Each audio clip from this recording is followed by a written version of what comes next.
So we have finished the material on remote procedure calls and RMIs, and I'm assuming many of you will encounter one or the other in your first programming assignment. Okay, so you will actually get a more in-depth view of RPCs and RMIs.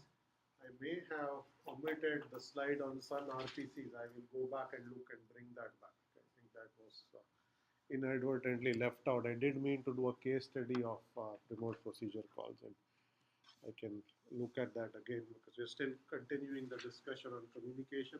So what we will do today is I will talk about uh, different modes of communication, and you will see that socket communication, RPCs, RMIs are actually one point in the spectrum of different possibilities about how communication takes place between clients and servers. Okay, so we will look at this notion of persistent communication versus non-persistent or transient communication, as well as synchronous and asynchronous, and we'll see four combinations of those. And once we have that perspective, we will see how other communication systems are built. In particular, we will look at message queuing, which is a form of persistent communication. We'll look at that in some detail. And then I'll talk a little bit about stream-oriented communication, which is related directly to audio and video streaming.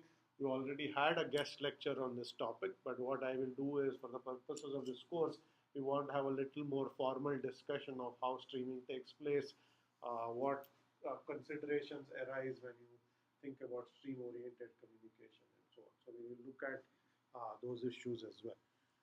And that will be sort of the end of this topic, and then we next time we'll move on to other topics in the class.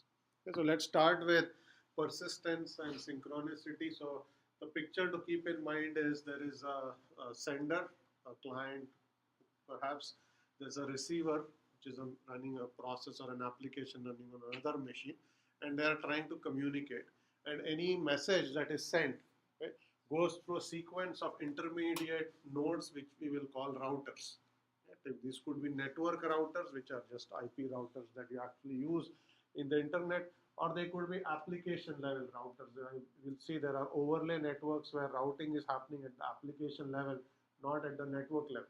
But from the perspective of this generic discussion, we'll just assume there are intermediate hops. When the sender sends a message to a recipient, it goes through some sequence of intermediate nodes. These nodes just forward the message to the next hop and so on. So the packet of the message traverses hop by hop until it gets to the destination. Okay, this is the picture we should have in our mind. Now, with that picture in mind, let's talk about these different modes of communication. Okay, so thus far, all of the communication we have been talking about is actually what is referred to as non-persistent or transient communication. So let's start with the simplest form, which is persistent communication. Okay? So in persistent communication, the basic idea is messages are persistent, which means that they are stored at each hop until the next hop becomes ready to take the delivery of the message. So your message is going hop by hop. Okay? Once it arrives at a hop, it is going to be stored there for an indefinite period of time until the next hop becomes ready and takes delivery of the message, and it's stored at that hop and so on until it makes its way to the destination. Okay? There are many forms of communication that use this hop by hop. So you can think of the way by which mail was delivered maybe 100 years ago using the Pony Express. Right? So the horses used to deliver mail, physical mail, not packets. Okay? So you had mail, it would show up at a post office, it would be stored there. Okay, then the next hop would require the person, the delivery person with their pony to come pick it up. Okay, that would take arbitrary amounts of time depending on the distance, speed, and so on. And then they would pick up the messages for the next hop and deliver it and so on until it got to the destination. Okay, this is sort of how this works in the physical world, where messages are stored for some period of time. Another way to think about this is also how email works. Okay, when you send a message, okay, there are a sequence of mail servers or mail routers that are along the way before the mail actually gets to the destination, which is the recipient you sent it to. Okay? And at each point, it could be stored on a disk for an indeterminate amount of time. If the next hop mail server is not ready, the mail will be queued at the current hop. And the same way, when it gets to the end destination, it will be stored in the user's inbox, which is a disk, and it could be stored there for an indefinite period of time until that user checks mail the next time. Okay, there is no assumption made about how long the mail should be stored before it's discarded. It's never discarded. It's always stored there for arbitrary periods of time. Okay? So this is persistent communication. Okay? Messages are stored at each hop until they are ready for the next hop. Okay? Contrast that with non-persistent or transient communication. Everything we have been talking about that refers to RMIs and RPCs, TCP/IP sockets, they all form under the category of non-persistent or transient communication. Okay? So in this case, the message is only stored in a temporary buffer, and it is assumed that the next hop is actually available or ready to take delivery of the message. Right? If, for instance, the network router finds that the next hop router is down, it will simply discard the message. Okay? Network packets are not buffered on disk; they are held in memory. If the next hop is not available, you simply drop the packet. Similarly, when you try to set up a socket connection and send a packet, okay, if the recipient is down or just goes down, if the network gets partitioned, your messages are thrown away. They are not stored, unlike in persistent communication. Okay? So essential idea in non-persistent is you will discard message if it cannot be delivered to the next hop or to the final hop. Okay? So messages are not persistent. So all transport level communication, TCP/IP sockets, RPCs, RMIs, same thing. Okay, when you make an RPC call, if the server is not running for any instance, you are not going to queue up and store that call somewhere. Okay, you will simply return an error saying server is not running, for example. Okay, so it falls under the category of transient communication. So you have persistent versus transient. Okay, persistent means you will store the messages for as long as is needed. Transient means you assume that all entities along the path from the sender to the recipient are up and they are ready to take delivery and keep propagating the message. So that's one. Yes, question. In transient communication, it's mostly about network layer or transport layer, but the kind of persistence application layer. So that's not a fair comparison in terms of right? Okay, so the question is in transient communication, we are talking about buffering at the network layer, but in persistent communication, we talk about queuing at, or rather, messages being stored at the application layer, so it's not a fair comparison. So at the moment, we are only talking about modes of communication. The examples I may have given for persistent may be application level, but when we talk about message queuing system, you will see that you actually have messaging systems that are persistent internally. Okay, so don't confuse the examples with where the storing of messages takes place. Okay, it could be application or the network level. Okay, so that's one dimension of communication. The other dimension of communication we'll talk about is whether communication is synchronous or asynchronous. Okay? In asynchronous communication, the sender will continue immediately after it has submitted the message for sending. Okay, you say send, okay, and then you hand the message to the OS and then you continue.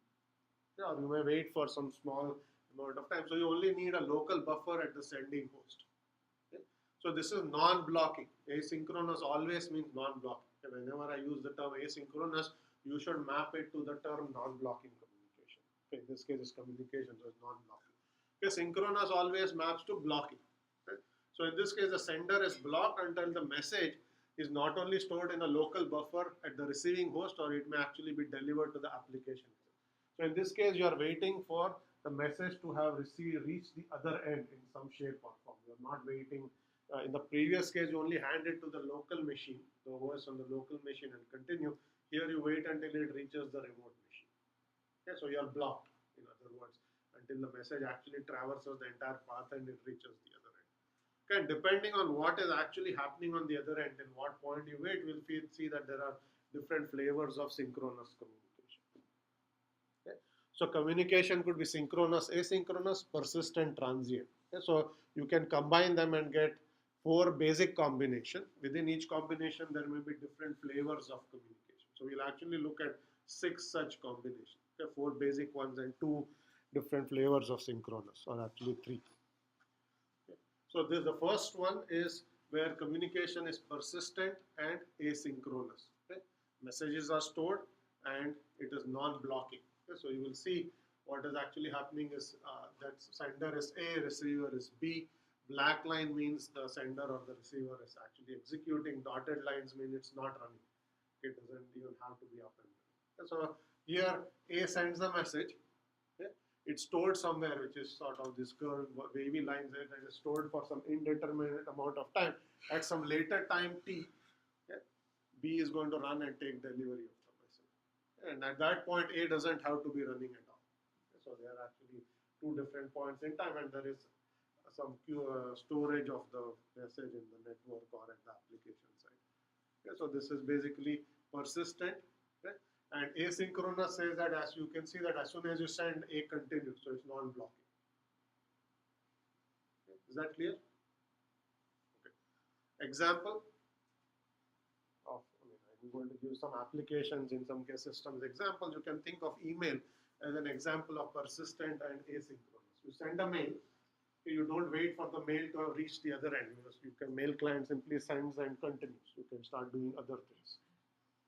Okay, so it's non-blocking and it is persistent because after your mail reaches the other end, it's going to be stored for an indeterminate amount of time in the user's inbox until they take delivery. Okay, so message will be stored and the sending is non-blocking. That's email is a good example. Okay, now so that's persistent, asynchronous. Now think about persistent and synchronous, which means it's blocking. Okay, so here A is going to send the message and it's going to block, which is the dotted line. Message is going to be reach the other end. You get an acknowledgement, okay, and then you can continue. So A is going to continue, it is blocked. Okay? But because it is persistent, the data will actually be stored here until B starts running. You'll see that the message has reached the machine, but it has not been processed because the application B is not running. So it will be stored for as long as is needed, and when B runs, it's going to take delivery of the message. Yes. So why does like when B starts for both of these, why does A stop running? Why is A stop running? Yeah. So question is, when B starts, why is A no longer running? Okay, it's simply showing us. So it doesn't mean that A does not have to run. Okay. So it's just it doesn't. It could be running, but it doesn't have to, because the communication doesn't require that A be running, because the time between these could be an arbitrary amount of time. This is, think of it as email, right? I send email to someone. When they take delivery, it doesn't mean I have to be actually logged into my mail and checking or sending mail. I could be not doing mail at all at that point in time. So that means that the sender is under no obligation to be running, because the receipt starts at some later point in time. Okay, but you could be running. It just says you don't have to. There can be a buffer at the B end also, right? For the persistent asynchronous communication. Right. So whenever communication is persistent, you have to have a disk buffer. The message has to be stored on disk, not in memory, because this could take arbitrary amounts of time. Okay? So in both of these cases, because they are both two flavors of persistent, there is going to be a queue at least at the disk on B, maybe on disks on intermediate hops in the network as well, where the message may be stored until it is finally delivered. Okay, so there will be a buffer, it will be a disk buffer. Inboxes, mail inboxes are stored on disk and not in memory. So the machine can reboot, but your mail will still be there on the mail server. Okay, so all persistent communication, whether it's asynchronous or synchronous, requires a queue or a buffer that's disk based, so you can persist it. Okay, you can't assume it's in memory. If the machine reboots, then the data will be lost. Okay, so that's the two forms of persistent communication. Now we'll see forms of transient.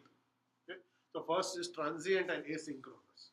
Okay, transient means no longer queue, disk based queues. Basically everything has to be running in some shape or form. So transient asynchronous is here. A sends a message, continues, okay, because it is asynchronous, so it's non-blocking, so you're not blocking until the message traverses, so you simply do a send and continue. It's non-blocking, message reaches the other end, you'll see that A and B both have to be running, because if B was not running, the message would simply be discarded. There are no disk-based queues. You'll get an error saying server is not running or some such thing. So B is running and B will get delivery of the message. So this is why it's transient. In transient, both the sender and the receiver have to be running at the same time. Okay? So from an application standpoint, you should think of this as an equivalent to a chat scenario. When you actually are sending an instant message to someone, you're expecting that the other person be there. They're actually logged in. As opposed to email, when you send email, you don't expect the other person to be doing email at the message. So this is sort of the application level difference between the two, between what we will call persistent and transient. Okay. So network level example of this would be UDP. You send a message, you expect that B is actually running, and when you send a message, there is no acknowledgement coming back. So it is by definition, you just hand it to the OS and continue execution. Okay. So now we will look at persistent synchronous, or rather transient synchronous, but we'll see three flavors of them. Okay. So synchronous now means that it's blocking communication, not non-blocking. And this transient again means sender and the receiver have to be running. Okay. So this is the simplest form of or what is referred to as receipt-based transient communication. A sends a message. Now this is blocking because it's synchronous. It's blocking. You wait for the message to reach the other end and get an acknowledgement. At that point, you will continue execution. Okay. So receipt-based means basically the message has been received by the other machine. Not the application at the other machine, but the OS at the other machine. Okay. So you're simply waiting for the message to actually receive the other end, and then you wait. The acknowledgement simply tells you your packet has reached the other machine. Okay. And you will see that the actual application may still take delivery at some later point in time. Okay. So your acknowledgement doesn't mean it's reached the application, it just means it's reached the OS. So that was receipt based. Now the next flavor is delivery based. Same concept. It is blocking, but then when an acknowledgement comes back, you know that the acknowledgement tells you the application has taken delivery of your message. Not only did it reach the OS, it reached the application, and application has picked up your message. And not yet processed it, simply picked it up. Okay, so the ACK simply says the message was accepted by the application, processing still happens at a later time. And last one is what is response based.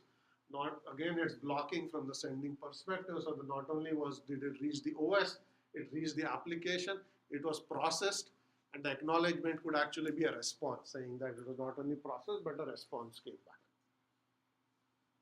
Okay, so this is what RPCs will fall under. Okay. You send a RPC call, you will block. Not only does it get to the OS, it goes to the server, server processes it, produces a response. Our synchronous RPCs are essentially this. Okay, so now you're seeing 6 different variants, okay, depending on whether it's persistent or transient, synchronous or asynchronous. And for transient synchronous, we actually saw 3 different flavors of it. And the 3 flavors basically differ in what is the acknowledgement telling you, what has actually happened at the other end. Did it reach the OS? Did it reach the application? Was it processed by the application? Okay, those are the scenarios. Any questions on this? Okay, so I'm going to put back the slide on socket communication that I showed you last time. And basically what you should now realize is this is an example of transient communication, not persistent. Okay, and if you use TCP/IP, okay, the acknowledgements are simply telling you that it was received by the OS at the other end. Okay, TCP ACKs that come back simply say that TCP has received the packet, not that the application has received the packet. Okay, so socket communication gives you that one flavor of transient synchronous communication. Okay. And then if you go back to the discussion we had about MPI, where we generalize this, you will actually see that there were multiple flavors of send. Those multiple flavors are precisely going to map into receipt-based, delivery-based, and response-based flavors that I just showed you. Okay? So this is what it says. So the B send says just append the message to a local buffer. Just give it to the local OS and continue. Okay? This one says send the message and wait for it until it reaches the remote OS.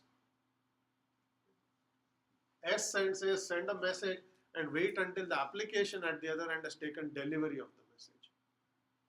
And the last one says send a message and wait for the reply. Okay, so you will see that all those flavors are available to you as call. So you can, rather than in socket where you have a single send and it has maps onto one particular mode, in MPI sockets you will have different flavors of send. You have to choose which flavor of send do you want to use. Okay, by default, if you want to do send receive, you will send it and get an acknowledgement which will include a response. But you can do any of the others as well. Okay, so it gives you more flexibility, then it gives you various semantics. Okay, now which one you pick will depend on what the application is trying to achieve. Okay, does it need any acknowledgement? Does it wait until the message gets to the OS, the application at the other end? Does it wait for the processing? You can achieve whatever semantics you want by using the right flavor of send, right variant of send. Any questions here? Okay, so that's the high level discussion of persistence and synchronicity. Now we will go back and look at other systems. So I said until now everything was transient. Okay, RPCs, RMI sockets, even MPI for that matter is all transient. It doesn't store any messages. Now we look at persistent messaging system, which is something we have not looked at all until now. Okay, so there are entire class of systems that all provide persistent communication. What that means is when you do a send, the system, the underlying messaging system will decide where to store the message, how long to store the message, how to send it to the next hop, and so on. And messages will be stored on disk. The message may take arbitrary amounts of time to get to the other end. Okay, so this class of systems are called message queuing system or MQS. Okay. They are used mostly for enterprise applications that are trying to communicate but need persistence in the communication. You don't want messages to get lost. Okay. Now, I already gave you an application level example of this, which is email. Okay. You can email does exactly that, where the queues for mail messages are stored on disk. In fact, you can implement email using a MQS middleware if you wanted to. Although that's not how email is implemented, it's its own application. You use protocols like SMTP to send mail, and SMTP is a persistent queuing protocol. It implements its own disk-based queue. But in theory, if you had an MQS system available to you, you could write email on top because all of the persistence is handled for you by the system. You simply use very high-level calls to send message and receive message and so on. Okay. So it supports persistent communication. This intermediate storage where messages are stored on disk. As I said, application level example is email. The way this works is you communicate by sending messages in queues, and basically all that the sender is guaranteed is message will be eventually delivered. Okay, because it may take arbitrary amounts of time before the next hop becomes ready. Okay, here is an example. So not a good example. Here is the right example. So here you have a simple sender and a receiver. Okay. Typically, you will also have intermediate hops, but in this case, there's a sender, there's a receiver, and the important thing to note is this queue that is shown here is a queue that is a persistent disk-based queue. So the calls you will use are, you will basically, instead of send, you will do a put, and you will say put this message in this queue. Okay? And then receiver has to say get and specify a queue, and if there are queued up messages, you will get those messages. Okay? So the abstractions are put and get, which are equivalent to send and receive, but you have to specify which queue you want to put it in. Okay, so in an email, the queue is basically determined by the mail address. That mail address is associated with a specific inbox. The inbox is the queue of messages that have been delivered to that user. Okay, so when you say basically when you say put in email, the queue name is the email address of the user that will map onto a specific inbox queue, just to give you a high level example. But this can be used for any arbitrary application. In that case, queues will have names. So you will say put this message in this queue. Okay, it could be a transaction queue or a search queue, whatever the name, or you would have names for queues and you have to put and get messages in queues. Okay. You also have two other primitives called poll and notify. Poll allows you to check whether the queue is empty or non-empty. Because rather than blocking, you can say, just say poll this queue. Is there any new messages, have they arrived? Okay, think of it when your mail client keeps checking for new email, it's simply checking, has any new mail come? And if so, then it will take some action. So poll will allow you to do that. Okay. And then there is a notify, which is basically asynchronous, where you can tell the queuing system saying, send me a signal or send me an interrupt if a new message arrives. Okay, so you will get a notification. Rather than polling, you could have the system notify you. These are the two different ways by which you can do this in a non-blocking manner. Get will be blocking. When you do a get, you will actually wait for an arbitrary amount of time until a message arrives. Instead, you could simply keep checking or ask the system to notify you when messages arrive. Okay, these are the basic abstractions that are used in any message queuing system. Okay? This is a trivial message queuing system. There's only one sender and one receiver. In reality, you will have more than that. Okay? So here is an example of a more general message queuing system. So these boxes, the larger boxes are end machines. Okay? Intermediate small boxes are essentially routers. But these are not network routers like an IP router. They are message queuing routers. Okay? This is part of the message queuing system where you have application level messages. And so think of this as the same as the Pony Express, where here you have queues, they are disk-based queues. So the message goes from one hop to another until it's routed to the destination. So the message can traverse multiple hops, just as a TCP/IP packet traverses multiple network level routers. Okay? Here, application level messages will go through application level MQS routers. These are MQS routers, okay, not IP routers. Yes. So like this, when it comes from the sender to the receiver, does it have to go into disk, or is there some sort of like cache or something that makes it like able to get through the system a little bit faster?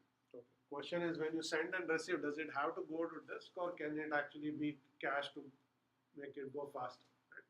So that is the implementation decision of what exactly you will do to achieve better performance. But what you do want to guarantee is once you have actually done a put of a message, okay, if some machine, either this machine or some other machine reboots, message should not be lost. The only way to guarantee that is there has to be a copy on disk. Whether you hold additional copies in memory, so you want to reduce I/O or speed things up, is an implementation decision. If you purely hold it in memory and then after you do a put, there's some point where it's only held in memory, not in disk, you are taking a risk that is not persistent at that point. So I would say the safe thing to do is when you get a message, put it on disk first, and then keep a copy in memory and do whatever you need to do. Okay, so you can reduce I/O. Okay. So this is a general architecture of a message queuing system. Okay, this is also referred to as an overlay network, which we will keep coming back to when we do content distribution networks and other forms of networks, where you have an overlay network of nodes, okay, that are basically laid over the actual topology of the network. So this is the topology of the MQS system. Okay, these are logical links between two hops. They can actually traverse multiple physical routers, which we don't care about in this. Okay, because this system is sending a message using MQS to that system. The actual message may traverse over TCP/IP, and there may be multiple network routers which we have hidden. What we have is the overlay set of overlay nodes and the links, the logical links they have. Okay. So MQS systems use overlay network. Many other systems use overlay networks as well.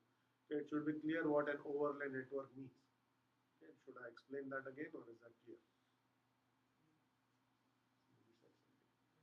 Explain it. Okay. So what an overlay network?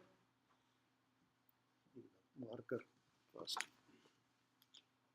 So the actual network has some topology of nodes and routers. Okay. What an overlay network does is it actually takes some subset of these nodes. Different color just to make it clear. So the pink network is your physical network. Okay. You can pick some subset of these nodes, okay, and construct logical links. That would be an overlay network. Okay. So this logical link from this blue node to another blue node may traverse actual multiple routers on a physical network. But from an overlay network standpoint, this node is shown as directly connected to this node via this logical link. Okay. This is always referred to as an overlay network. So you think of some applications and they can directly talk to one another. So that the blue network is an overlay network that is laid over a physical network. Okay. Logical links in an overlay network will traverse multiple physical links in the underlying physical network. That's the main difference. Okay. So the same is true here. So this could be one MQS system somewhere. This is another MQS system. This system talks directly to that system. But when it does so, the messages will flow over a real physical network over multiple hops. But from the perspective of this application, that's immaterial. Okay, what we know is this MQS system is connected by one hop to that MQS system over this overlay network. That's what we want to worry about. Okay, so think of this as so it just looks like the same routing, but all happening at an application level through the overlay. So routing is over the overlay network. Underlying physical network also does network routing, but we will ignore that here. Okay, so this is the architecture of an MQS system. You will see that there are queues. You will do get and put, and then each router will decide what is the recipient for this message and decide what's the next hop. It will do a get or rather put into the queue for the next hop and so on until the message will actually reach the end application. And there it will be stored for again arbitrary amounts of time before it will receive. Okay, so relays are going to do routing and so on. The other entity in a MQS system is what is referred to as a message broker. Okay. This will provide higher level services to applications. So applications can use what is referred to as a publish subscribe paradigm called a pub sub paradigm. Okay. In a publish subscribe paradigm, what you can do is rather you can subscribe to certain class of messages. And all messages that match those criteria will be delivered to you. Okay? So in this case, you don't have to, when you send a message, you don't have to address it to a particular recipient. You just say this is a message of this type. And any entity that has subscribed to it will get a copy of that message. And the message brokers will keep the subscription information. And when a message comes, you'll say this is a message of this type. It doesn't have any particular destination or recipient. Everyone who subscribed to this type of message will be given a copy of it. Okay. Exactly what happens in a mailing list. You subscribe to a mailing list. So when you send to a mailing list, you don't actually address it to whoever is on the list. You address it to the list itself. And the mail list server will then decide who to send those messages to. Same thing is true here. Okay. So this is using a publish subscribe. So you subscribe to certain types of messages and you publish to the entire group that type of message, and then the broker is essentially taking the responsibility of figuring out who are to deliver that message. So these are additional functions that are available to you in a in a message queuing system. Of course, you can always directly address a message to a recipient, just as you can send a direct mail to a particular user. But you can also do this using a publish subscribe. So there are multiple modes by which communication can take place. You can have the pub sub mode or direct persistent communication. Okay, so here is an example of an actual system that implements message queuing. Microsoft has its own version of message queuing called Microsoft MQS. IBM has its own implementation of MQS called WebSphere MQ, so WebSphere message queuing.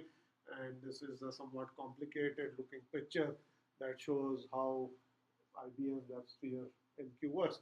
At higher levels, the concepts are the same. Okay?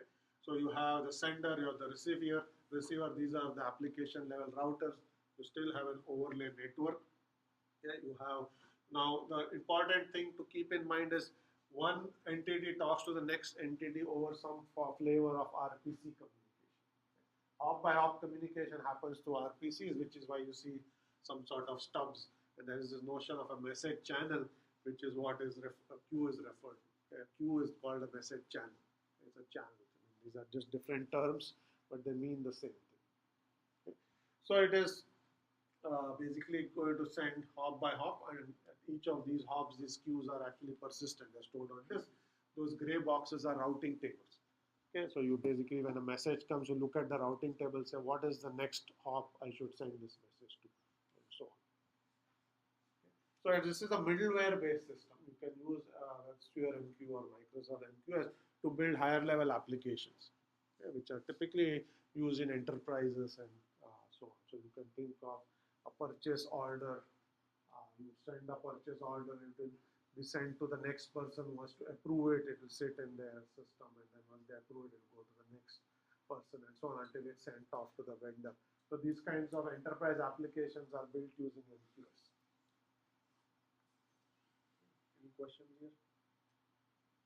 So this whole discussion is just to give you a flavor of other types of communication system. Okay?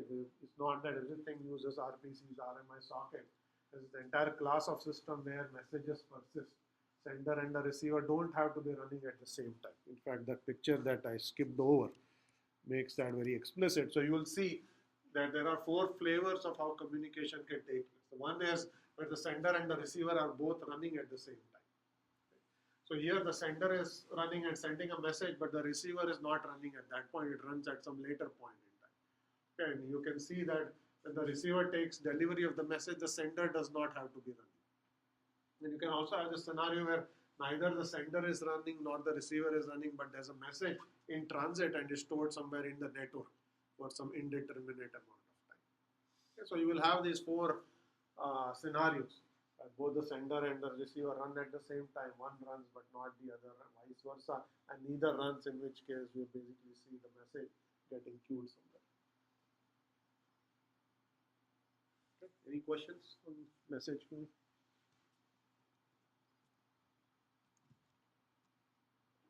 Okay, so if there are no questions, we'll spend the rest of the class on stream-oriented communication. So we have covered transient communication, which is RPCs, RMI sockets.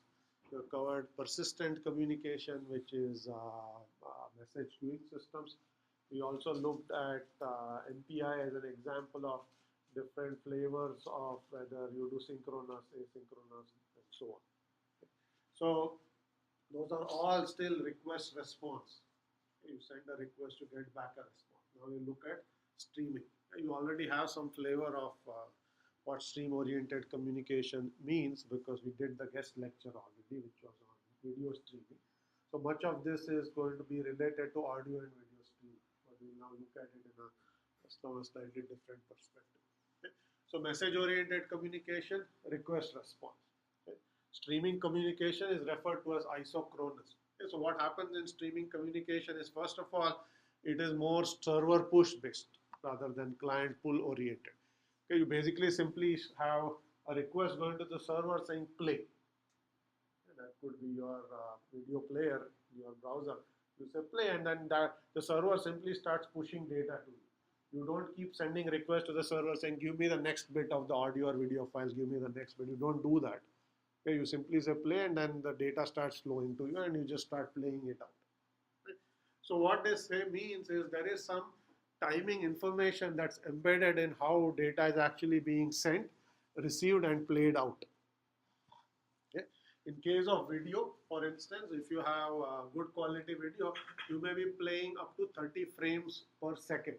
Okay. I presume most of you, having seen the guest lecture, know how video now works. I'm going to just draw a simple picture here.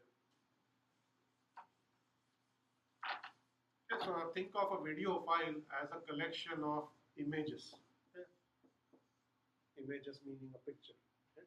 Each of the picture will be slightly different from the previous picture by just a little bit. Okay. The way video works is it basically just plays these images out one after another in rapid succession. And since each image is slightly different from the previous image, you will get the illusion of motion and things moving and so on. Okay. So this is basically at a very basic level how video works. A video file is essentially a collection of lots of images embedded in it. Each image may be slightly different from the previous image. Okay, when you play it out quickly, you get basically illusion of something is moving from left to right because it may appear here and then the next frame it goes in the middle and then here and so on. So when you play it, it looks like something is moving. Okay. So that basically, so what that also means is there is this notion of a playback rate that is associated with video. Audio is the same way, except that you're talking about sound rather than images. Okay, so you have to play out this audio samples at a certain rate. So typically you will have a certain frame rate associated with video. Okay, 30 frames a second is standard for what is referred to as NTSC quality video. HD video could be 60 frames a second. What that means is 60 of these images are played out every second. So you have to also, when you create the video, you have to have 60 images every second. That's the quality at which the video is generated. Okay. So as you can imagine, given a certain frame rate, you have to basically play out those many frames a second. Now if this video is coming to you over a network rather than being read from disk, that means that much data has to come continuously over the network. Okay. So if you have 30 frames a second video, that means every 33 millisecond you need the next image. Okay, so there are 30 frames and they are played out, so there will be 33 millisecond gap between each of them. And that makes 1 second. Okay. So every 33 millisecond the next image has to actually come. if you want to play it out at 30 frames a second. If there is a delay in receiving that data, there is going to be a playback glitch because you played it out here, the next frame doesn't come, then you will freeze. Okay, so then you have what is referred as a playback glitch. You must have seen this if you're playing YouTube or something, suddenly the video freezes. That's because the next data hasn't, the next image or the set of images haven't come. There's nothing to play. Okay, so then you have a freeze, and then once data starts flowing again, then the playback continues. Okay. From a user perspective, whenever you have this playback glitches, you basically that is causes you some inconvenience or irritation, saying the video is not playing back smoothly. Okay. So for proper playback, you will need your network as well as your system needs to provide you timeliness guarantee. It has to somehow ensure that every 33 milliseconds, in this case, the next image will get to you. If it doesn't, you will basically have incorrectness in how your application is behaving. Okay, so that's a key difference between audio and video communication and request response. Okay. When you send a request for a web page, there is no timeliness constraint associated. It could take 20 milliseconds for the web page to come back. It could take 60 milliseconds. All you will perceive is maybe the network is slow today. This is what you will perceive. But in audio and video playback, you will have a playback glitch, which is far more serious problem from a quality perspective. Okay, if you have too many glitches, you will just abandon saying the looks like I cannot play it out because of some problem and stop viewing it. So there are these, so this is isochronous communication, which means there are timeliness constraints associated with video and audio, and it is server push, not client push. These are the two main differences between typical request response client server systems and streaming oriented client server systems. So two things to keep in mind. Okay, so this is just an example of two different flavors. So there are many forms of video communication. Okay. This is basically what is referred to as live video, where you're doing video conferencing. Okay, so if you use FaceTime or Google Hangout or any of these systems that allow you to use video to communicate, that's referred to as live video. Okay. There's a camera that's capturing the image live, it's streaming it over the network and is being viewed at the other end. Okay. And this could be duplex, so things are happening in both directions. Okay. Now, live video should be distinguished from what is referred to as stored video, where this could be a movie file that is stored on some disk somewhere, and all that you're doing is the server is reading it from disk and sending it to you. Okay, so when you play YouTube, typically that's stored video. The video has already been constructed. It's actually stored on a disk somewhere, and the server is reading it from disk and sending it to you. Okay, in audio and video conferencing, the video is being generated on the spot. You're capturing the image from the camera, constructing a video frame and sending it over live. Now, when you have video conferencing, the communication requirements are even more stricter, because if you want real live communication, you want when you say something or when you make some gesture or you on your side, you want the other person to perceive it nearly immediately. You don't want that person to see that 10 seconds later. Or if you say something, you don't want the person to hear it 10 seconds later. That doesn't result in live real-time communication. In stored video, you can have some form of buffering because you don't have that requirement. Okay, so I will look at buffering just in just a moment. So these just should tell you there are different flavors of within even stream-oriented communication. You could have live or stored, okay, or you can have one-to-one or one-to-many. Okay. In one-to-many, which is what is shown here, this is basically equivalent to a webcast. You can tap into, let's say, a live broadcast of a soccer game. There is a sender, but now there are maybe 10,000 people receiving the live feed, okay, over internet. Okay. So this is one source, and there is what is referred to as a multicast tree. This is actually referred to as a multicast, where you are doing one send and it is reaching an arbitrary group of receivers. So there is a multicast tree, and data is flowing down this multicast tree. This is still video data, and each of these are recipients who are tapped into that live broadcast of that event. So this is one-to-many streaming communication. Okay, so you can have one-to-one, which is either basically you are watching a YouTube video There's a server, there's one person watching that video at that point. Or you're doing video conferencing using Skype or some such application, that's also one-to-one. This is one-to-many. Okay, so think about the various forms of streaming communication. All of them are going to be push mode, and there is going to be timeliness constraint in all of them. Because if your data stops flowing, okay, you will see a playback glitch, and you want to avoid that as much as possible. Yes.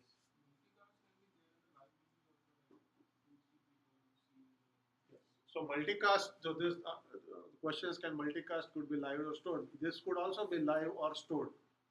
Okay, so you can have a live broadcast, or you can even do a live multi-party video conference. Right, so you can basically have multi-party Skype, for example, and you basically, your video goes to 3 people who are participating, and their video comes to you. That is many-to-many communication. That could be live, or you can basically have a stored video broadcast where you basically take it and stream it to multiple people. That could also be done. Okay, YouTube has events where they basically say at 9 o'clock they're going to send it. It could be pre-recorded and stored, but they simply broadcast it at that time. Okay, so this could be against stored or live. Any other questions here? Okay. So now, given that there are timeliness requirements on audio and video streaming delivery, we will look at how you can design your network or your distributed system better to take those timeliness requirements into account. Okay? And the way this is done is through what is referred to as quality of service matrix. Okay? Or what are quality of service is also an acronym called QoS for quality of service. So if you heard the term QoS, that is what it actually means, okay? Quality of service. So what does quality of service mean in the case of audio and video? You basically want to design your network so that you get good quality playback at the other end. The way you can achieve that is the network should be able to sustain a certain bandwidth for that video. The bandwidth you're getting from the network is less than the bandwidth needed to send the video, clearly you will not be able to deliver the data on time. Okay? Because you're trying to push the data, but the network pipe is not thick enough to get it all, so there will be delays, and then eventually you will see playback glitches. Okay? So you want a certain bit rate to be supported. Okay? You want to minimize the delay. Okay?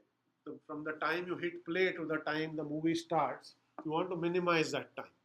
Okay? You will see that often when you say play, the video is not going to start playing instantaneously. You see something spinning, which indicates that data is beginning to arrive, or you're waiting for the data to arrive, and then it starts playing out.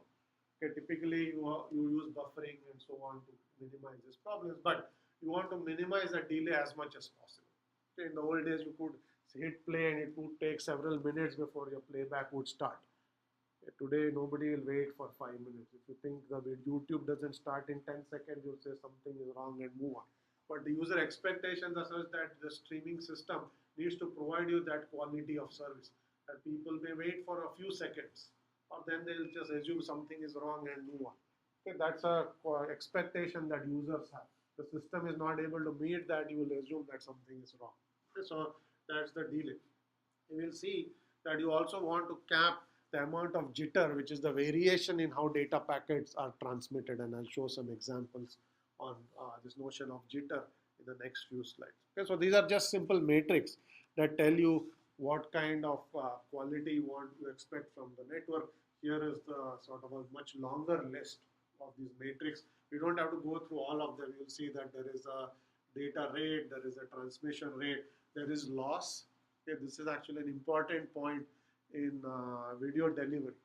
If you send some images, okay, and let's say some network along the way, network router along the way drops your packet, okay, so that data does not reach the other end. Okay. If you have something like TCP, TCP will retransmit that data. Okay. But by the time you retransmit, it may be too late. Okay. You may already frozen the video at the other end. Okay. So in case of video streaming, late data is as bad as no data. Okay. When you do other forms of communication, request response, you have say TCP will retransmit and everything will be fine. In this case, retransmissions may not help you if the retransmitted data arrives too late. You will still see a playback. Data will get there, but if it gets there too late, it is not there in time for you to show that on the screen, and the video will freeze. Yeah, so loss rate is very important. The lower the loss rate, the better off you are. Higher loss rate means you will either have to use more buffering or some such thing to mask some of those effects, and we'll look at those also. So there are many different metrics that will constitute quality of service. We are going to ignore most of them for the purposes of this class, except for two. And then I'm going to show you OS level or a network level mechanism to enforce a quality of service. Okay, so the mechanism we are going to look at is what is referred to as a token bucket or a leaky bucket regulator. What this will do is it will allow you to send data at a steady rate into the network. Okay? But it will allow some variations in how the data is actually sent, okay? Which is going to be, so there will be two parameters. There will be a average rate R at which you can send data and a burstiness parameter B, or sometimes referred to as rho, with which data will actually go out. But let me explain what this token bucket actually does.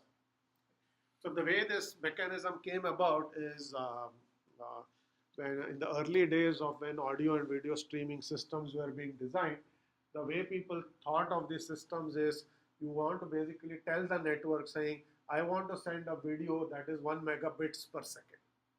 Okay? And you ask the network, say, do you have resources to deliver 1 megabit per second video to this recipient? Okay? And then it was assumed that the network will actually look at how much resources are available, how much bandwidth is available, and come back to you with a yes or no answer. Saying, no, there aren't sufficient resources. If you send 1 megabit, it will cause some trouble. I won't be able to deliver it reliably. Or the network can come back and say, yes, there is sufficient bandwidth in the system to deliver 1 megabits per second reliably. So you'll get one of these answers. Let's say the answer is yes. So then what you have asked the network is, I want to send a video that is encoded at a megabit per second. Network says, so long as you send it at 1 megabit per second, I guarantee that it will be delivered reliably. Okay? So then you want some mechanism to ensure that whatever you are sending conforms to that 1 megabits per second rate, so which the network has said it will give. You don't want to exceed that rate in some shape or form, because if you exceed it, then your network will not be able to give you the desired bandwidth. Okay? So you have a contract. So the way people envision this is, before you set up a video stream, you basically not sign, but you have a contract with the network saying, I send at a rate R, you deliver me that rate R, and I guarantee I'm not going to abuse it and send at a higher rate than R. Okay? So what you wanted is, what you want to do is to enforce that having asked for R, you don't exceed that rate R. And this was done by what is referred to as a policing mechanism. So the OS had a mechanism which guaranteed that if you are guaranteed a rate R to this socket, I will guarantee that this application will never send more than that rate R into the network. Okay? This is referred to as a policing mechanism. So you have a police or a gatekeeper that ensure that the application doesn't violate what it said it would do. So this policing, one such policing mechanism is what is referred to as a leaky bucket regulator. So it's also called a rate regulator.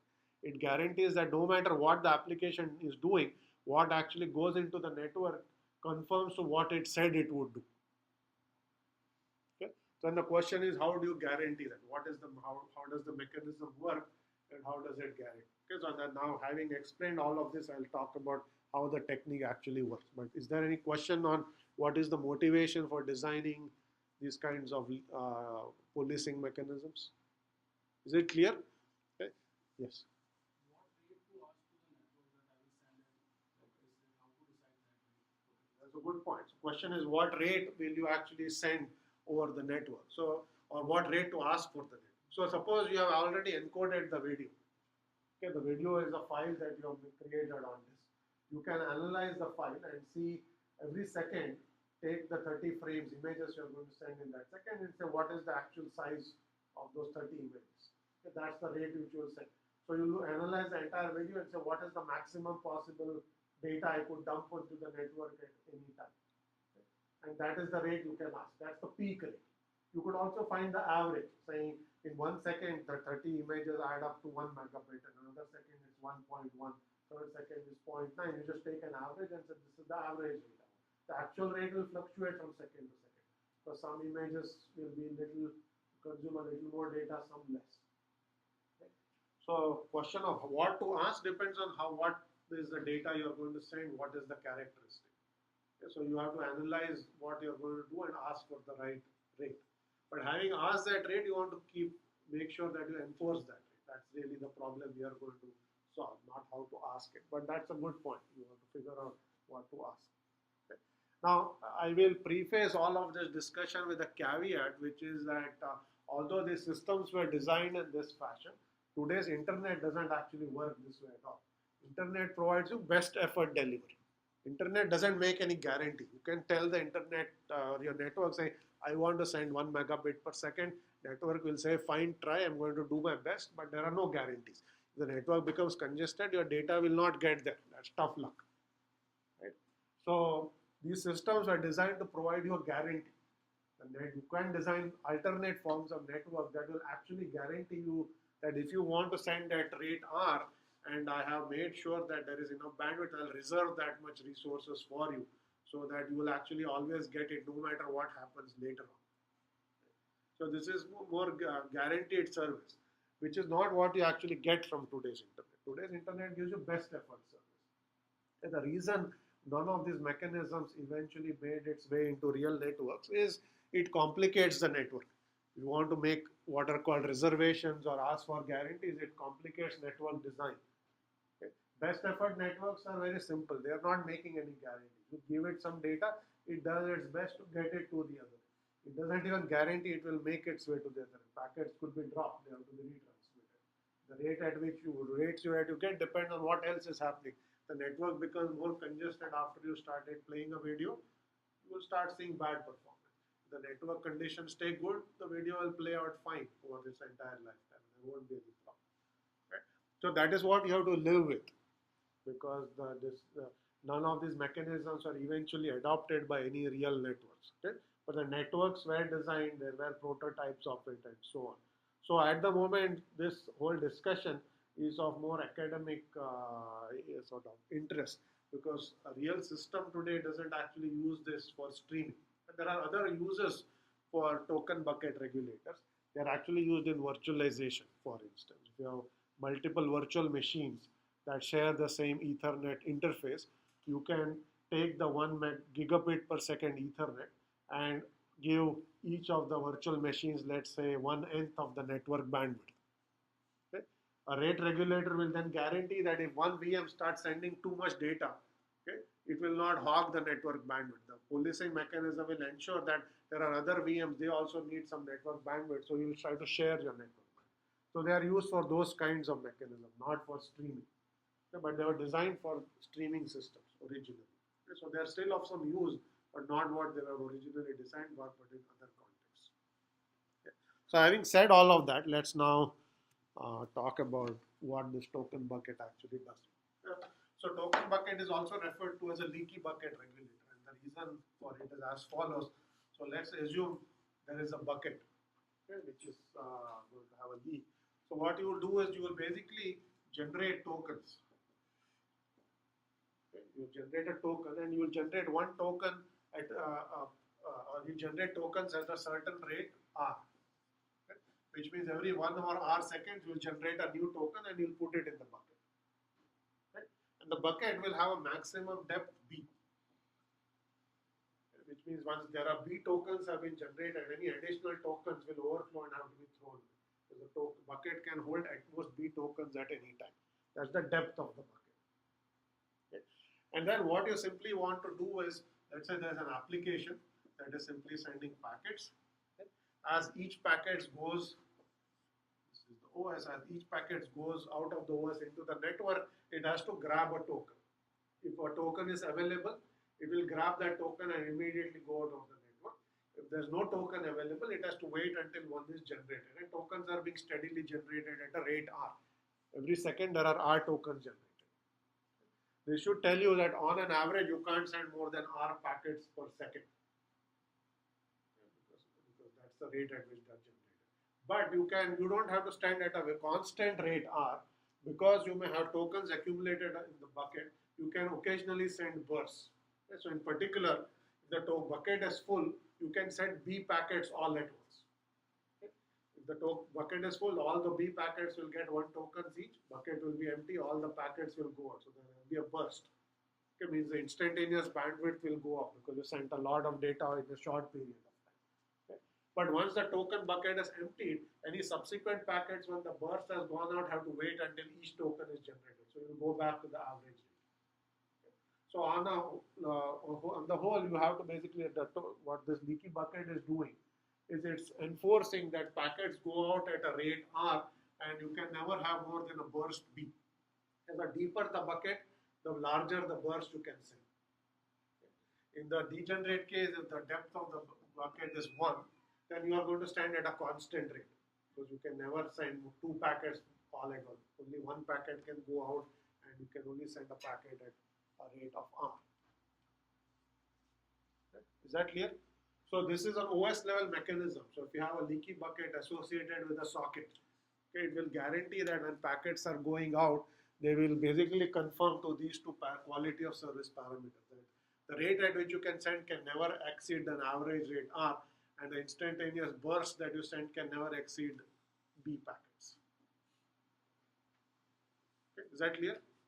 So another way to look at this is over any given interval delta, let's say delta t, the amount of data you can have sent would be this. R times delta t, which is the average rate times the duration, plus up to B extra packets in the burst. Yet another way to look at it is, if you can think of a line which is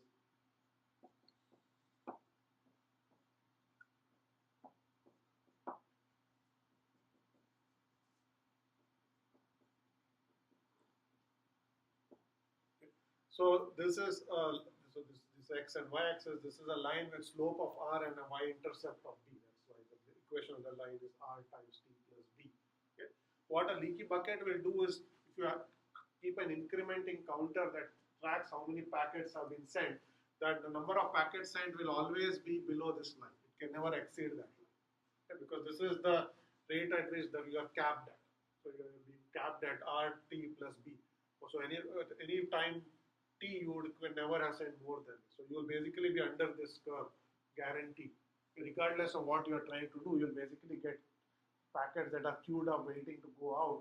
So what has actually gone out will be a curve that is capped by this. Okay, that's what the leaky bucket is guaranteeing. Okay, is that clear? Any questions on this? So there are many operating systems that will support this kind of mechanism. When you create a socket, you can also enforce that the flow you're sending out is capped at some rate. So now, regardless of what the application is doing, the OS will ensure that the data cannot go out at a rate that's greater than R times T plus B. Question here?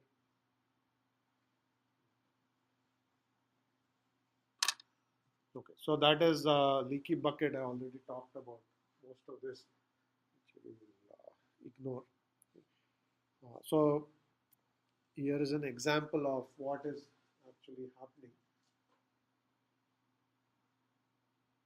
at the two ends. Okay, so first of all, this is because you have a leaky bucket regulator. You'll see that regardless of packets are generated, they're going out at some steady rate. Okay, there may be some burstiness which is not shown here. Okay, now what actually happens when you send that packet over a network is each packet independently makes its way to the destination through the various routers. So each packet can incur variable delays. Okay. So although you are sending at a steady rate, okay, when you are receiving the packets, you may receive them in this way, meaning the gap between the packets can keep varying depending on how much delay each individual packets have actually incurred. You may also have out of order receipt, which is not shown here. Okay, because packets can, in IP, packets can take different routes. So some packets may go on the slow path, others may get sent on the fast path. So just because you send them in order 1, 2, 3, 4 doesn't mean they have to be received in order 1, 2, 3. Here we are still showing in order receipt, which means that actually is received in the order they are sent. So we'll assume that for now.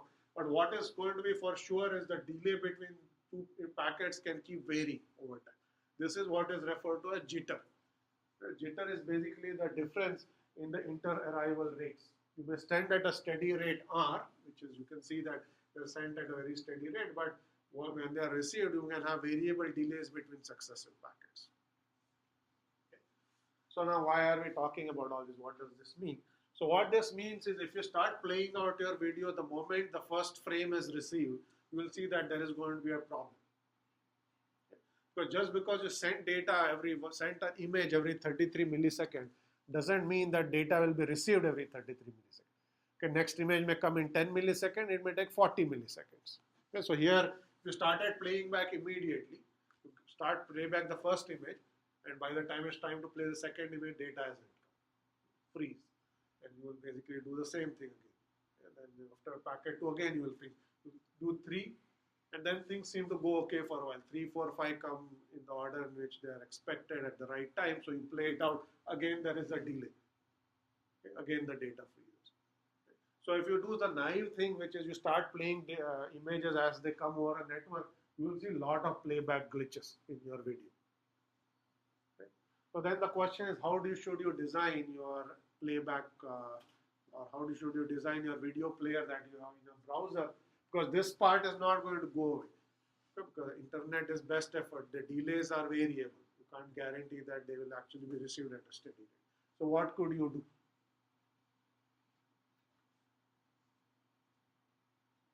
How can you mask the jitter? So somehow you have to find ways to mask it. Get some of them and then start. So that Some of them. so that you always have a few of these frames. Okay.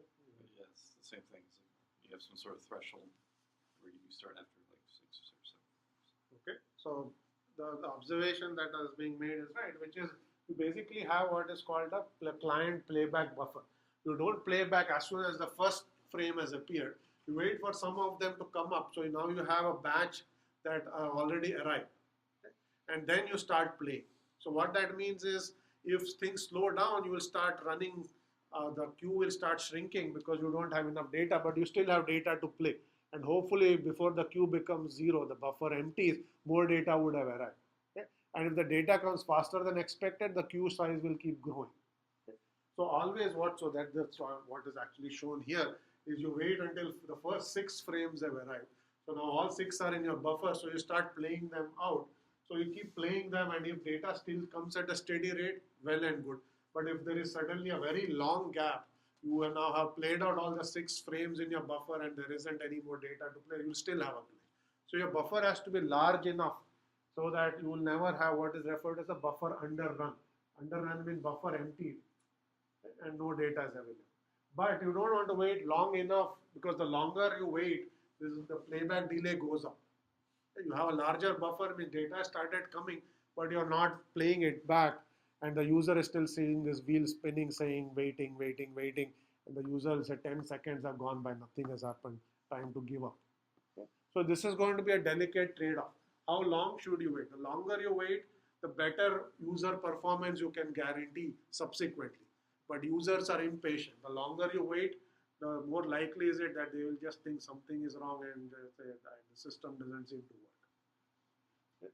So ideally you could wait for a long long buffer to build up, but that causes problems. The users are not that patient. You can't wait 1 minute. It should give you 60 seconds of data. Most likely you will never run out of that much data unless the network itself crashes. Okay? But that's not what you do. So you have at most a few seconds you can wait until before users get impatient. So these are all things you have to think about when you design these playback systems. Okay, so that is how to mask jitter. The next set of slides show how to mask losses.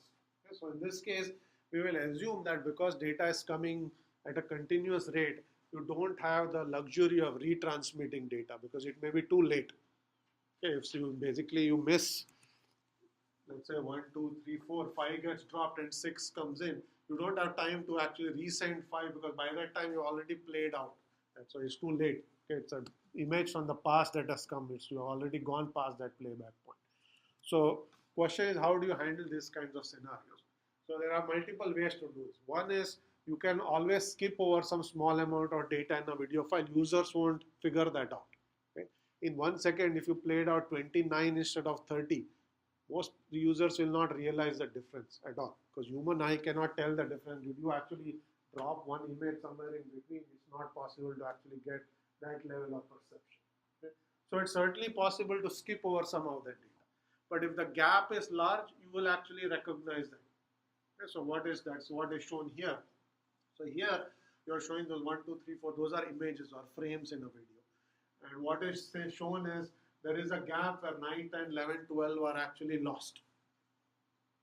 Okay?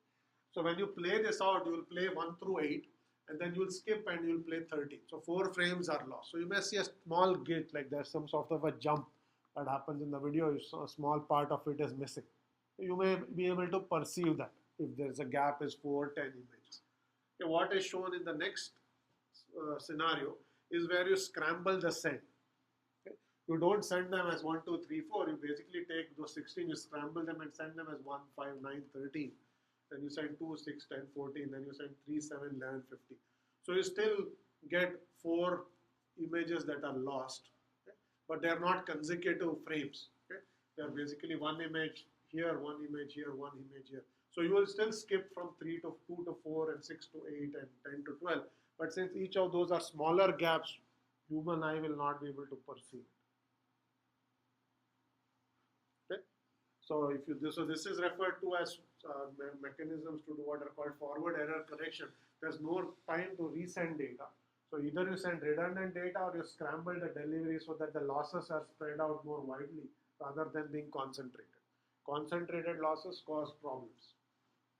So there are all these tricks that people have used to reduce the losses that you see. Now, one downside of using this scrambling is it increases buffering requirements. In the previous case, okay, what I showed you here is once the first 6 images come, you start playing out. Okay? But here you will see that what you are getting is out of order delivery. Just because 6 frames are received, you haven't received them in order. Okay, you only received 1 and 2 at this point. Okay, you have to wait until all of those 16 are received before you even get the 6. So if you do this scrambling, it will increase your buffering because things are coming out of order. You have received 1, 2, 4 and 5, but not 3. 3 is going to come a little later because you scrambled it and decided to send it later. So you are getting out of order. You can't certainly play the video in this order. This makes no sense. You can't play image 1, then image 5 and 13 and then play image 2. And then the video is jumping back and forth. It makes no sense at all. So you still have to play it out in order. So you have to reconstruct. You take this out of order, you reconstruct it, but that increases buffering because you have to some of the, like frame 4 is arrived, is the 15th frame in the sequence. So you have to get some out of order data, increases playback. Okay, so there are all these tricks you have to use to decide how to send it. Okay, so I'm going to talk about one last slide on HTTP streaming, and then we will stop here today. Okay, so this is HTTP streaming is how most of the streaming works in the internet. I assume in the guest lecture there was some mention of HTTP streaming. I don't know if there was a lot of details. Yeah, so basically most of the players, video players are sort of play video in the context of web browsers. Web browsers use HTTP to stream. So although there were many different streaming protocols that were designed, most of the web browsers use HTTP. So HTTP is actually used to do streaming as well. And the best way to understand how HTTP streaming works is through this picture. So what happens in HTTP streaming is your entire video file is partitioned into smaller chunks of data. Each chunk can have a small set of frames. Okay, so this could have, let's say, the first 4 frames and the next 4 and the next 4 and next 4 and so on. Furthermore, the video file is encoded at different bit rates. So you have 128 kilobits per second version of the video, low bit rate version of the video, a medium bit rate and a high bit rate. The reason this is done is you don't know what kind of connections, network connections your clients are at when they request a playback. They could be trying to watch this over a phone, a cell phone where you have a lower connection, bandwidth connection, or you could do this over gigabit LAN where you have very good connectivity. When you created the video, you don't know what kinds of clients are going to come and request it.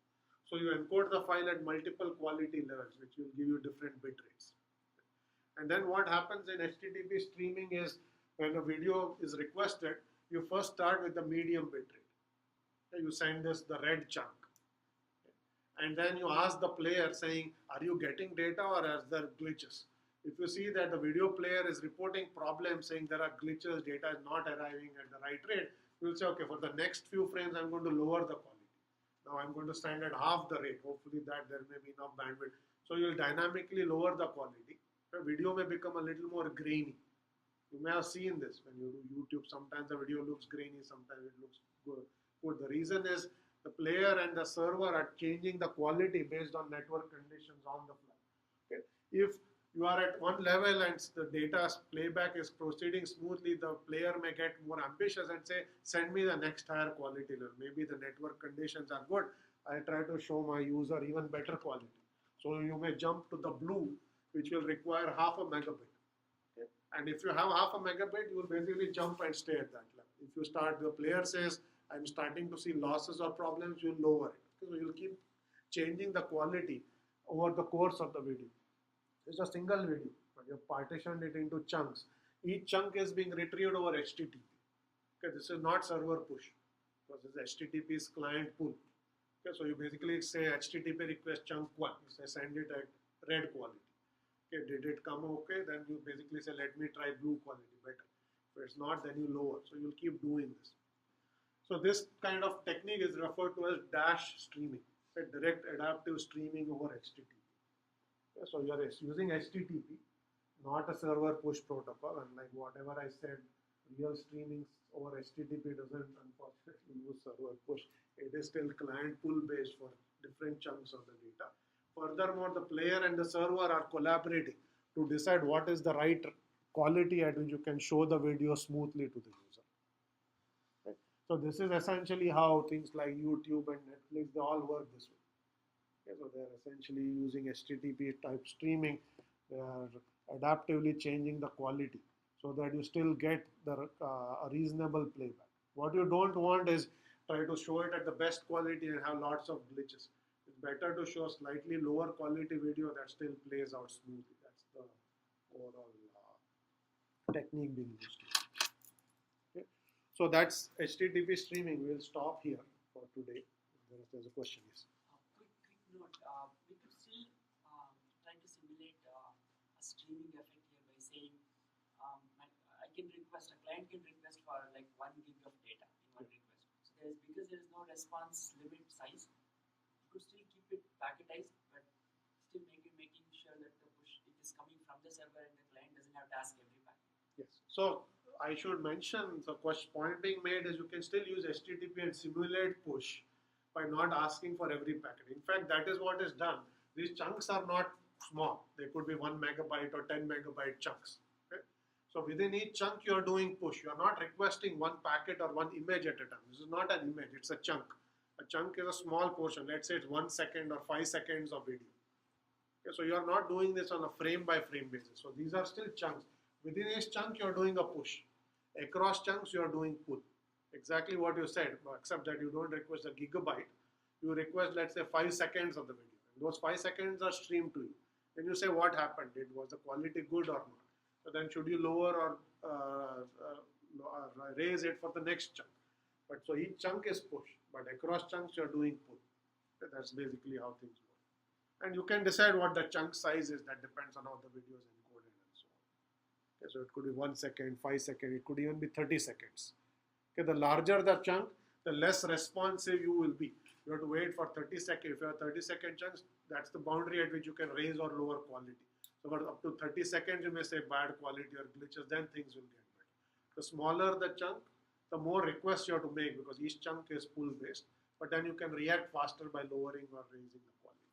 So those trade-offs come into play. Okay, so we have run over time, so we'll stop here today. Continue on Monday.